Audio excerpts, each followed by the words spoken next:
isipin pagkatapos ng lahat ng ginawa para sa bayan na walang ibang hangad kundi ang mapabuti tayo. Pero di nila nakita, bulag-bulagan yung iba, tila sarado mga diwa. Di nyo ba naisip mga proyektong ginawa nung siya ay nakaupo? Karahasan ay bumaba, payapa kang maglalakad nang walang pangangamba sa mga gago sa daan. Di ka na mag-aalala, mga loko, mga siga ay kanyang pinadapa. Mga adik na butok balat, lahat nagsitaba. Hindi lang yun, marami pa dahil marami siyang binago. Mga OFW na binigyan ng benepisyo at pabahay sa Marawi na tinago ng media. Sa nawalan ng pag-asa, siya ang nagsilbing bumbilya. Ngayon sabihin nyo kung wala ba siyang ginawa. Si Tatay Digong lang ang gumawa niyan sa ating bansa. Di nagpatinag, ika'y nanindigan kung anong nararapat para sa ating bayan.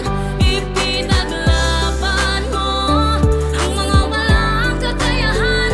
Ngayon sa laban mo'y di ka na biniiwan.